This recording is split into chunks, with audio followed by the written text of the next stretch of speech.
Hello, ಹೇಗಿದ್ದೀರಾ ಎಲ್ಲರೂ? Hope ಎಲ್ಲರೂ ಚೆನ್ನಾಗಿದ್ದೀರಾ ಅಂತ ಭಾವಿಸ್ತೀನಿ. So good morning. ಇವತ್ತು ನಾನು 4 ಗಂಟೆ ಬೆಳಗಿನ ಜಾವ 4 ಗಂಟೆಯಿಂದ ವ್ಲಾಗ್ನ ಸ್ಟಾರ್ಟ್ ಮಾಡ್ತಾ ಇದ್ದೀನಿ. ಇವತ್ತು ಶುಕ್ರವಾರ ವೈಕುಂಠ ಏಕಾದಶಿ ಇದೆ ಅಲ್ವಾ, ಹಾಗಾಗಿ ಇಲ್ಲೇ ನಮ್ಮೂರಲ್ಲಿ ಒಂದು ಲಕ್ಷ್ಮೀ ನರಸಿಂಹಸ್ವಾಮಿ ದೇವಸ್ಥಾನ ಇದೆ. ಆ ದೇವಸ್ಥಾನದಲ್ಲಿ ಇವತ್ತು ಅಭಿಷೇಕನ ಮಾಡಿಸೋಣ, ಪೂಜೆ ಮಾಡಿಸೋಣ ಅಂತ ಅಂದ್ಕೊಂಡು, ಇವಾಗ ಧನುರ್ಮಾಸ ಬೇರೆ, ಎಲ್ಲರೂ ಬೆಳಗ್ಗೆ ಅಷ್ಟೊತ್ತಿಗೆ ಪೂಜೆಗೆ ಬರ್ತಾರೆ ಅಲ್ವಾ, ಹಾಗಾಗಿ 5 ಗಂಟೆ ಬೆಳಗಿನ ಜಾವ 5 ಗಂಟೆ ಅಷ್ಟೊತ್ತಿಗೆ ಪೂಜೆ ಎಲ್ಲ ಮಾಡಿಸಿ ಬಿಡಬೇಕು ಅಂತ ಇವಾಗ ಬೆಳಗ್ಗೆ 4 ಗಂಟೆಗೇ ಎದ್ದು ನಾನು ಪೂಜೆ ಮಾಡಿಸೋಕ್ಕೆ ಕೆಲಸನೆಲ್ಲ ಸ್ಟಾರ್ಟ್ ಮಾಡ್ಕೊಂಡಿದ್ದೀನಿ. ಸೊ ಕೆಲಸ ಸ್ಟಾರ್ಟ್ ಮಾಡೋದಕ್ಕೂ ಮುಂಚೆ ಫಸ್ಟ್ ಒಂದು ಗ್ಲಾಸ್ ಬಿಸಿನೀರನ್ನ ಖಾಲಿ ಹೊಟ್ಟೆಗೆ ಕುಡಿದ್ಬಿಡೋಣ ಅಂತೇಳಿ ಸೊ ಇವಾಗ ಬಿಸಿನೀರನ್ನ ಕುಡಿತಾ ಇದ್ದೀನಿ. ಆಮೇಲೆ ನನಗೆ ಟೈಮ್ ಆಗೋದಿಲ್ಲ ಅಂತ ಹೇಳ್ಬಿಟ್ಟು ನಾನು ಈಗಲೇ ವಿಡಿಯೋ ಶೂಟ್ ಮಾಡ್ಕೊಳ್ತಾ ಇದ್ದೀನಿ. ಇವಾಗ ಇದೆಲ್ಲ ಕ್ಲೀನಾಗಿ ತೊಳೆದಾಯಿತು ನೀಟಾಗೆ.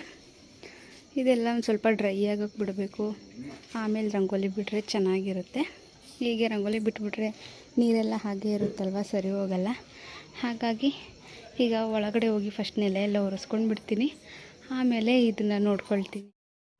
ಸಾಮಾನ್ಯವಾಗಿ ನಾನು ಈ ಅಮಾವಾಸ್ಯೆ, ಹುಣ್ಣಿಮೆ, ಶುಕ್ರವಾರ ಮತ್ತು ಮಂಗಳವಾರ ಅಥವಾ ಈ ಥರ ಏನಾದರೂ ಹಬ್ಬಗಳಲ್ಲಿ ಏನಾದರೂ ಸ್ಪೆಷಲ್ ಡೇಸ್ ಇದ್ದಾಗ ಈ ಥರ ಒಲೆಗೆಲ್ಲ ಅರಿಶಿನ ಕುಂಕುಮ ವಿಭೂತಿನ ಇಟ್ಟು ಪೂಜೆನ ಮಾಡ್ಕೊಳ್ತೀನಿ.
ಇವತ್ತು ಶುಕ್ರವಾರ ಆಗಿರೋದ್ರಿಂದ ಒಂದು ಹಿಡಿ ಕಲ್ಲುಪ್ಪು ಮತ್ತು ಅರಿಶಿನ ಪುಡಿನ ಹಾಕಿ ನೆಲನ ಒರೆಸ್ಕೊಳ್ತೀನಿ.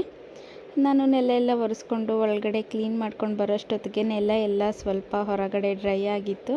ಹಾಗಾಗಿ ರಂಗೋಲಿನೂ ಸಹ ಬಿಟ್ಕೊಂಡೆ.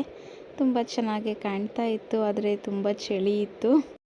ಆಗಲೇ ಹೇಳ್ದಾಗೆ ಈ ಥರ ಸ್ಪೆಷಲ್ ಡೇಸ್ ಏನಾದರೂ ಇದ್ದರೆ ಹೊಸ್ಲಿಗೆಲ್ಲ ಅರಿಶಿನ ಹಚ್ಕೊಂಡು ಅದ್ರ ಮೇಲೆ ರಂಗೋಲಿ ಬಿಟ್ಕೊಳ್ತೀನಿ. ಇಲ್ಲಿ ಮುಂದೆ ನಾನೇನು ಹಾರ್ಟ್ ಶೇಪಲ್ಲಿ ರಂಗೋಲಿ ಬಿಟ್ಟಿದ್ದೀನಿ ಅಲ್ವಾ, ಅದನ್ನು ವಿಭೂತಿಯಲ್ಲಿ ಬಿಟ್ಟಿದ್ದೀನಿ, ಇಲ್ಲಾಂದರೆ ಪಾಪು ಓಡಾಡುವಾಗ ಅಳಿಸ್ಬಿಡ್ತಾನೆ ಅಂತ ಹೇಳಿ. ಸೊ ಕೆಲಸ ಎಲ್ಲ ಮುಗಿಸ್ದೆ, ಇವಾಗ ಹೋಗಿ ಬೇಗ ಫ್ರೆಶ್ ಅಪ್ ಆಗಿ ಬರಬೇಕು. ಆಲೇ ಟೈಮ್ ಬಂದು 4:45 ಆಗೋಯ್ತು. ಇನ್ನೊಂದು 1/4 ಗಂಟೆಯಲ್ಲಿ ನಾನು ಫ್ರೆಶ್ ಅಪ್ ಆಗಿ ಬಂದುಬಿಟ್ಟು ಇನ್ನು ಪಾಪುನ ಬೇರೆ ರೆಡಿ ಮಾಡ್ಕೊಂಡು ಹೋಗಬೇಕು. ಸೊ ನೆಕ್ಸ್ಟ್ ವಿಡಿಯೋನ ಕಂಟಿನ್ಯೂ ಮಾಡ್ತೀನಿ.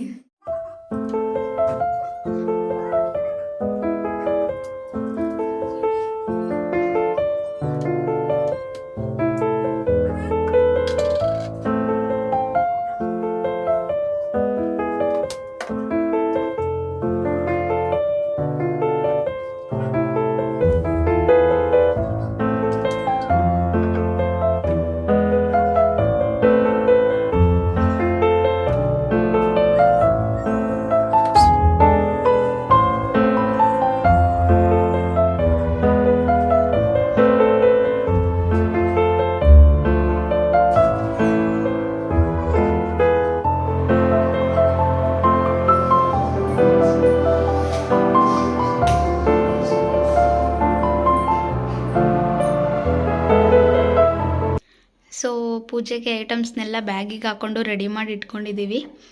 ಇದರಲ್ಲಿ ದೇವರಿಗೆ ಶಲ್ಯ, ಪಂಚೆ ಮತ್ತು ದೇವ್ರ ಪೂಜೆ ಸಾಮಾನೆಲ್ಲ ಇದರಲ್ಲಿದೆ. ಇದರಲ್ಲೂ ಕೆಲವೊಂದು ಐಟಮ್ಸ್ ಇದೆ, ಇದರಲ್ಲಿ ಫುಲ್ಲು ಪ್ರಸಾದದ ಐಟಮ್ಸ್ ಇದೆ. ಸೊ ಕಾಯೆಲ್ಲ ಅಪ್ಪ ರೆಡಿ ಮಾಡಿ ಇಟ್ಕೊಂಡಿದ್ದಾರೆ. ಇದರಲ್ಲಿ ದೇವ್ರಿಗೆ ಹೂವಿನ ಹಾರಗಳಿದೆ. ಸೊ ನೈಟ್ ಫುಲ್ಲು ಹಾಗೆ ಇರುತ್ತೆ ಅಂದ್ಬಿಟ್ಟು ತಣ್ಣೀರು ಬಟ್ಟೆ ಮಾಡಿ ಹಾಕಿದ್ವಿ. ಸೊ ಇಲ್ಲೊಂದು ಸ್ವಲ್ಪ ಹೂಗಳನ್ನು ಹಾಗೆ ಗಾಳಿಗೆ ಥಂಡಿಗೆ ಅಂತ ಇಲ್ಲಿ ಹಾಕಿದ್ವಿ. ಇವಾಗೆಲ್ಲನೂ ತಗೊಂಡು ಹೋಗಬೇಕು. ಸೊ ಇವಾಗ ದೇವಸ್ಥಾನಕ್ಕೆ ಅಂತ ಬಂದ್ವಿ. ಪೂಜೆ ಎಲ್ಲ ಚೆನ್ನಾಗಾಯಿತು, ಅಭಿಷೇಕ ಎಲ್ಲ ಮುಗೀತು. ಸೊ ತೆಳಗೆಗೆ ಅಂತ ಹೇಳ್ಬಿಟ್ಟು ಅಕ್ಕಿ ಕೊಟ್ಟಿರ್ತೀವಲ್ಲ, ಅದರಲ್ಲೇ ಪ್ರಸಾದ ಮಾಡಿ ನಮಗೂ ಸಹ ಪ್ರಸಾದ ಎಲ್ಲ ಕೊಟ್ಟರು. ಸೊ ಎಲ್ಲ ಮುಗಿಸ್ಕೊಂಡು ಮನೆಗೆ ಬಂದು ಈಗ ತಿಂಡಿ ಮಾಡ್ಕೊಳ್ಳೋಣ ಅಂತ ಹೇಳಿಬಿಟ್ಟು ನಾನು ಒಂದು ಜಾರ್ಗೆ ಒಂದು 6ರಿಂದ 7 ಹಸಿಮೆಣಸಿನ್ಕಾಯಿನ ಹಾಕ್ಕೊಳ್ತಾ ಇದ್ದೀನಿ. ಇದಕ್ಕೆ ಶುಂಠಿ ಮತ್ತು ಬೆಳ್ಳುಳ್ಳಿನ ಹಾಕ್ಕೊಂಡಿದ್ದೀನಿ. ನಂತರ ಒಂದು 3 ಟೊಮ್ಯಾಟೊಗಳನ್ನು ಹೆಚ್ಕೊಂಡು ಹಾಕ್ಕೊಂಡಿದ್ದೀನಿ. ಹಾಗೆಯೇ ಒಂದು ಈರುಳ್ಳಿ ಮತ್ತು ಕೊತ್ತಂಬರಿ ಸೊಪ್ಪು, ಸ್ವಲ್ಪ ಪುದೀನ ಸೊಪ್ಪನ್ನು ಹಾಕ್ಕೊಳ್ತಾ ಇದ್ದೀನಿ. ನಂತರ ಇದಕ್ಕೆ ಸ್ವಲ್ಪ ಚಕ್ಕೆ ಮತ್ತು ಸ್ವಲ್ಪ ಲವಂಗನ ಹಾಕ್ಕೊಂಡಿದ್ದೀನಿ. ಗರಂ ಮಸಾಲಾನ ನಾನು ಹಾಕ್ಕೊಳ್ತಾ ಇಲ್ಲ, ಪ್ಯಾಕೆಟ್ ಐಟಮ್ಸ್ ನೀನು ಯೂಸ್ ಮಾಡ್ತಾ ಇಲ್ಲ. ಹಾಗಾಗಿ ಇದು ಮನೆಯಲ್ಲೇ ಮಾಡ್ಕೊಂಡಿರುವಂತಹ ಧನಿಯಾ ಪುಡಿ, ಅದನ್ನು ಕೂಡ ಒಂದು ಸ್ಪೂನ್ ಹಾಕ್ಕೊಂಡಿದ್ದೀನಿ. ನಂತರ ನಾನು ತೆಂಗಿನಕಾಯಿನ ಹಾಕ್ಕೊಂಡು ಇದಕ್ಕೆ ಸ್ವಲ್ಪ ನೀರನ್ನು ಹಾಕ್ಕೊಂಡು ಚೆನ್ನಾಗಿ ಫೈನ್ ಪೇಸ್ಟ್ ಮಾಡ್ಕೊಳ್ತಾ ಇದ್ದೀನಿ. ನಂತರ ನಾನಿಲ್ಲಿ ಒಂದು ಕುಕ್ಕರ್ಗೆ 2 ಸ್ಪೂನ್ ಕೊಬ್ಬರಿ ಎಣ್ಣೆನ ಹಾಕ್ಕೊಳ್ತಾ ಇದ್ದೀನಿ. ನೀವು ಬೇಕಾದರೆ ನೀವು ಯೂಸ್ ಮಾಡುವಂತಹ ಕುಕ್ಕಿಂಗ್ ಆಯಿಲ್ನ ಹಾಕ್ಕೊಳ್ಬಹುದು. 2 ಸ್ಪೂನ್ ಕೊಬ್ಬರಿ ಎಣ್ಣೆ, ನಂತರ 2 ಸ್ಪೂನ್ ತುಪ್ಪನ ಹಾಕ್ಕೊಳ್ತಾ ಇದ್ದೀನಿ. ಪಲಾವ್ ಐಟಮ್ಸ್ ಏನೇನಿದೆಯೋ ಅದನ್ನೆಲ್ಲ ಹಾಕ್ಕೊಂಡು ಒಗ್ಗರಣೆನ ಮಾಡ್ಕೊಳ್ತಾ ಇದ್ದೀನಿ. 2ರಿಂದ 3 ಈರುಳ್ಳಿನೂ ಸಹ ಉದ್ದುದಾಗೆ ಹೆಚ್ಕೊಂಡು ಹಾಕ್ಕೊಂಡು ಒಂದು 5 ನಿಮಿಷ ಅದನ್ನು ಎಣ್ಣೆಯಲ್ಲಿ ಚೆನ್ನಾಗಿ ಬಾಡಿಸ್ಕೊಳ್ತೀನಿ. ನಂತರ ಇದಕ್ಕೆ 3ರಿಂದ 4 ಟೊಮ್ಯಾಟೊ ಹಣ್ಣನ್ನು ಚಿಕ್ಕದಾಗಿ ಹೆಚ್ಕೊಂಡು ಅದನ್ನು ಸಹ ನಾನು ಎಣ್ಣೆಯಲ್ಲೇ ಒಂದು 2ರಿಂದ 3 ನಿಮಿಷ ಚೆನ್ನಾಗಿ ಫ್ರೈ ಮಾಡ್ಕೊಳ್ತೀನಿ. ಹಾಕ್ಕೊಂಡಿದ ನಂತರ ನಾನು ಹಿದ್ಕಿದ ಅವರೆಕಾಳನ್ನು 1 ಬೌಲಷ್ಟು ಇದಕ್ಕೆ ಹಾಕ್ಕೊಳ್ತಾ ಇದ್ದೀನಿ. ನಿಮಗೆ ಇನ್ನೂ ಸ್ವಲ್ಪ ಜಾಸ್ತಿ ಬೇಕು ಅಂದರೆ ಜಾಸ್ತಿ ಹಾಕ್ಕೊಳ್ಬಹುದು, ಕಡಿಮೆ ಬೇಕು ಅಂದರೆ ಕಡಿಮೆ ಹಾಕ್ಕೊಳ್ಬಹುದು. ನಾನಿಲ್ಲಿ 1 ಬೌಲ್ನ ಹಾಕ್ಕೊಂಡಿದ್ದೀನಿ. ಕಾಳನ್ನು ಹಾಕಿದ ನಂತರ ಒಂದು 5 ನಿಮಿಷ ನಾನು ಚೆನ್ನಾಗಿ ಎಣ್ಣೆನಲ್ಲಿನೇ ಇದನ್ನು ಬಾಡಿಸ್ಕೊಳ್ತೀನಿ. ನಂತರ ನಾನು ಏನು ರುಬ್ಬಿಟ್ಕೊಂಡಿದ್ನಲ್ಲ ಮಸಾಲೆನ, ಅದನ್ನು ಸಹ ನಾನು ಈಗ ಕಾಳು ಹಾಕಿದ ನಂತರ ನಾನು ಕುಕ್ಕರ್ಗೆ ಹಾಕ್ಕೊಂಡು ಚೆನ್ನಾಗಿ ಮಸಾಲೆ ಸ್ವಲ್ಪ ಎಣ್ಣೆ ಎಲ್ಲ ಮೇಲೆ ಬರೋವರೆಗೂ ಚೆನ್ನಾಗಿ ಫ್ರೈ ಮಾಡ್ಕೊಳ್ತೀನಿ. ಮಸಾಲೆ ಹಾಕಿದ್ದಂತಹ ಜಾರ್ಗೆ ಸ್ವಲ್ಪ ನೀರನ್ನ ಹಾಕಿ ಕಲಾಯಿಸ್ಬಿಟ್ಟು ಹಾಕ್ಕೊಳ್ತಾ ಇದ್ದೀನಿ. ಅದರಲ್ಲಿರೋ ಮಸಾಲೆ ಎಲ್ಲ ಬರುತ್ತೆ ಅಂತ ಹೇಳಿಬಿಟ್ಟು ಚೆನ್ನಾಗಿ ಕೈ ಆಡಿಕೊಂಡು ಒಂದು 5 ನಿಮಿಷ ಚೆನ್ನಾಗಿ ಇದು ಹಸಿ ಸ್ಮೆಲ್ ಹೋಗೋವರೆಗೂ ಚೆನ್ನಾಗಿ ಒಂದು ಸ್ವಲ್ಪ ಬಾಯ್ಲ್ ಮಾಡ್ಕೊಳ್ಬೇಕು. ನಂತರ ಇದಕ್ಕೆ ನಾನು ಒಂದು ಹಿಡಿ ಉಪ್ಪನ್ನ ಹಾಕ್ಕೊಳ್ತಾ ಇದ್ದೀನಿ. ನಿಮಗೆ ಎಷ್ಟು ಕ್ವಾಂಟಿಟಿಯಲ್ಲಿ ನೀವು ಮಾಡ್ತಿದ್ದೀರೋ ಅದ್ರ ತಕ್ಕಂತೆ ಹಾಕ್ಕೊಳ್ಳಿ. ಈಗ ನೀರೆಲ್ಲ ಚೆನ್ನಾಗಿ ಮಸಾಲೆ ಕುದಿ ಬಂದಿದ್ದ ನಂತರ ನಾನು 2 ಲೋಟ ಅಕ್ಕಿನ ಹಾಕ್ಕೊಳ್ತಾ ಇದ್ದೀನಿ. 2 ಲೋಟ ಅಕ್ಕಿನ ಹಾಕ್ಕೊಂಡಿದ ನಂತರ 2 ಸಲ ಹೀಗೆ ಕೈಯಾಡಿಬಿಟ್ಟು 3 ಲೋಟ ನೀರನ್ನು ಹಾಕ್ಕೊಳ್ತೀನಿ. ಯಾಕೆ ಅಂತ ಹೇಳಿದರೆ ಮಸಾಲೆಯಲ್ಲೇ ಸ್ವಲ್ಪ ನೀರಿರುತ್ತೆ, ಹಾಗಾಗಿ ನಾನು 1 ಲೋಟ ನೀರನ್ನು ಕಡಿಮೆ ಹಾಕ್ಕೊಳ್ತಾ ಇದ್ದೀನಿ. ಇಲ್ಲಾಂದರೆ ಫುಲ್ಲು ಸಣ್ಣ ಅಕ್ಕಿ ಥರ ಇರಲ್ಲ, ಅದು ದಪ್ಪ ಅಕ್ಕಿ ಥರ ಆಗಿ ಫುಲ್ ತೆಳು ಆಗೋಗ್ಬಿಡುತ್ತೆ. ಹಾಗಾಗಿ ಈಗ ಕುಕ್ಕರ್ ವಿಷಲ್ ಹೊಡೆಯೋಷ್ಟೊತ್ತಿಗೆ ಅದಕ್ಕೆ ಕಾಂಬಿನೇಷನ್ ಆಗಿ ಚಟ್ನಿನ ಮಾಡ್ಕೊಳ್ಳೋಣ ಅಂತ ಅಂದ್ಕೊಂಡಿದ್ದೀನಿ. ಇದಕ್ಕೂ ಸಹ ನಾನು ಕೊಬ್ಬರಿ ಎಣ್ಣೆನೇ ಯೂಸ್ ಮಾಡ್ಕೊಳ್ತಾ ಇದ್ದೀನಿ. 2 ಸ್ಪೂನ್ ಕೊಬ್ಬರಿ ಎಣ್ಣೆ ಹಾಕ್ಕೊಂಡು 1 ಸ್ಪೂನ್ ಉದ್ದಿನಬೇಳೆ, 2 ಸ್ಪೂನ್ ಕಡಲೆಬೇಳೆ, ಹಾಗೆ ಅರ್ಧ ಚಮಚ ಜೀರಿಗೆನ ಹಾಕ್ಕೊಂಡಿದ್ದೀನಿ. ನಂತರ ಇದಕ್ಕೇ ನಾನು ಒಂದು ಸ್ವಲ್ಪ ಶುಂಠಿ ಮತ್ತು ಬೆಳ್ಳುಳ್ಳಿನ ಹಾಕ್ಕೊಂಡು ಚೆನ್ನಾಗಿ ಎಣ್ಣೆಯಲ್ಲೇ ಒಂದು 5 ನಿಮಿಷ ಚೆನ್ನಾಗಿ ಫ್ರೈ ಮಾಡ್ಕೊಳ್ತಾ ಇದ್ದೀನಿ. ನಂತರ ನಾನು ಇದಕ್ಕೆ ಹಿದ್ಕಿದ ಅವರೆಕಾಳು ನಾನು ಪಲಾವ್ಗೆ ಏನು ಹಾಕಿದ್ದೆ ಅಲ್ವಾ, ಅದ್ರ ಸಿಪ್ಪೆನ ಹಾಕಿ ಒಂದು 5ರಿಂದ 10 ನಿಮಿಷ ಚೆನ್ನಾಗಿ ಹಸಿ ಸ್ಮೆಲ್ ಹೋಗೋವರೆಗೂ ಬಾಡಿಸ್ಕೊಳ್ತೀನಿ. ಪುದೀನ ಸೊಪ್ಪು ನಿಮಗೆ ಬೇಕು ಅಂದರೆ ಹಾಕ್ಕೊಳ್ಳಿ, ಬೇಡ ಅಂದರೆ ಸ್ಕಿಪ್ ಮಾಡ್ಕೊಳ್ಳಿ. ನಾನು ಫ್ಲೇವರ್ಗೋಸ್ಕರ ಹಾಕ್ಕೊಂಡಿದ್ದೀನಿ, ನನಗೆ ಇಷ್ಟ ಅಂತ ಹೇಳಿ. ಈ ಹಿದ್ಕಿದ ಅವರೆಕಾಳು ಸಿಪ್ಪೆಯಲ್ಲಿ ಈ ಥರ ಮಾಡ್ಕೊಂಡು ತಿಂದರೆ ತುಂಬ ಚೆನ್ನಾಗಿರುತ್ತೆ. ಹಾಗಾಗಿ ನೀವು ಒಂದು ಸಲ ಟ್ರೈ ಮಾಡಿ ನೋಡಿ, ನಿಮಗೂ ಸಹ ಇಷ್ಟ ಆಗಬಹುದು. ಇದು ಚಪಾತಿಗೆ ಮತ್ತು ರೊಟ್ಟಿಗೆ, ಈ ಪಲಾವ್ಗೆ, ಟೊಮೆಟೊ ಬಾತ್ಗೆಲ್ಲ ಚೆನ್ನಾಗಿರುತ್ತೆ. ಅದರಲ್ಲೂ ಬಿಸಿ ಅನ್ನ ಮಾಡಿಕೊಂಡು ಸ್ವಲ್ಪ ತುಪ್ಪ ಹಾಕ್ಕೊಂಡು ಈ ಚಟ್ನಿನ ಹಾಕ್ಕೊಂಡು ತಿಂದರೆ ಇನ್ನೂ ಚೆನ್ನಾಗಿರುತ್ತೆ. ಇದಕ್ಕೆ ನಾನು ಇವಾಗಲೇ ಸ್ವಲ್ಪ ಉಪ್ಪನ್ನ ಸೇರಿಸ್ಕೊಂಡು ಮತ್ತು ಒಂದು 5 ನಿಮಿಷ ಚೆನ್ನಾಗಿ ಬಾಡಿಸ್ಕೊಂಡು ಸ್ಟವ್ನ ಆಫ್ ಮಾಡ್ಕೊಳ್ತೀನಿ. ನಂತರ ಇದಕ್ಕೆ ನಾನು ಒಂದು ಸ್ವಲ್ಪ ತೆಂಗಿನಕಾಯಿನ, ಅರ್ಧ ನಿಂಬೆಹಣ್ಣಿನ ಗಾತ್ರ ಹುಣಸೆಹಣ್ಣು ಹಾಕ್ಕೊಂಡಿದ್ದೀನಿ.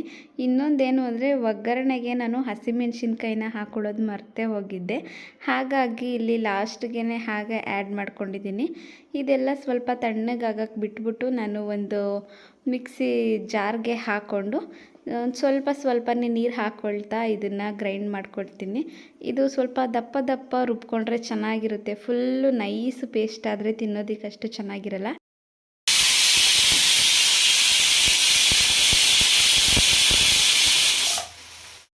ಈ ಚಟ್ನಿ ರೆಡಿ ಆಗೋ ಅಷ್ಟೊತ್ತಿಗೆ ಕುಕ್ಕರ್ ವಿಷಲ್ ಆಯಿತು ನೋಡಿ. ಈಗ ರೈಸು ಕೂಡ ರೆಡಿ ಆಯಿತು, ಜೊತೆಗೆ ಚಟ್ನಿನೂ ಕೂಡ ರೆಡಿ ಆಯಿತು. ಸೊ ತುಂಬ ಬೇಗನೆ ಆಗುತ್ತೆ, ತುಂಬ ಟೈಮ್ ಏನು ತಗೊಳ್ಳೋದಿಲ್ಲ. ಆಗಾಗ ಈ ಥರ ಡಿಫ್ರೆಂಟಾಗಿ ಮಾಡ್ಕೊಂಡು ತಿಂತಾಯಿದ್ರೆ ನಮಗೂ ಒಂಥರ ಖುಷಿ ಆಗುತ್ತೆ, ತಿನ್ನೋದಕ್ಕೆ ಚೆನ್ನಾಗಿಯೂ ಸಹ ಇರುತ್ತೆ. ಈ ಹಿತ್ಕಿದ ಅವರೆಕಾಳು ಬಾತು ಮತ್ತು ಈ ಹಿತ್ಕಿದ ಅವರೆಕಾಳು ಸಿಪ್ಪೆಯಿಂದ ಮಾಡಿರೋ ಚಟ್ನಿ ಮಾತ್ರ, ಈ ಎರಡರದ್ದು ಕಾಂಬಿನೇಷನ್ ಮಾತ್ರ ನೆಕ್ಸ್ಟ್ ಲೆವೆಲ್. ನನಗಂತೂ ತುಂಬ ಅಂದರೆ ತುಂಬ ಇಷ್ಟ ಇದೆರಡದು ಕಾಂಬಿನೇಷನ್ನು. ಆಗಾಗ ನಾನು ಮಾಡ್ಕೊಳ್ತಾ ಇರ್ತೀನಿ. ಸೊ ನೀವು ಒಂದ್ಸಲ ಟ್ರೈ ಮಾಡಿ, ಖಂಡಿತವಾಗ್ಲೂ ನಿಮಗೆ ಇದು ಇಷ್ಟ ಆಗೇ ಆಗುತ್ತೆ. ಸೊ ಇವತ್ತು ವೈಕುಂಠ ಏಕಾದಶಿ, ಆ ತಿಮ್ಮಪ್ಪ ನಿಮ್ಮೆಲ್ರಿಗೂ ಒಳ್ಳೇದು ಮಾಡಲಿ ಅಂತ ಕೇಳ್ಕೊಳ್ತೀನಿ. ಸೊ ಈ ವಿಡಿಯೋನ ನಾನು ಇಲ್ಲಿಗೆ ಎಂಡ್ ಮಾಡ್ತಾ ಇದ್ದೀನಿ. ಈ ವಿಡಿಯೋ ನಿಮಗೆ ಖಂಡಿತ ಇಷ್ಟ ಆಗಿರುತ್ತೆ ಅಂತ ಅಂದ್ಕೊಂಡಿದ್ದೀನಿ. ಈ ವಿಡಿಯೋ ನಿಮಗೆ ಇಷ್ಟ ಆಗಿದ್ದರೆ ದಯವಿಟ್ಟು ಲೈಕ್ ಮಾಡಿ, ಕಮೆಂಟ್ ಮಾಡಿ ಹಾಗೂ ನಿಮ್ಮ ಫ್ರೆಂಡ್ಸ್ ಆ್ಯಂಡ್ ಫ್ಯಾಮಿಲಿ ಜೊತೆಗೆ ಶೇರ್ ಮಾಡಿ. Thank you all.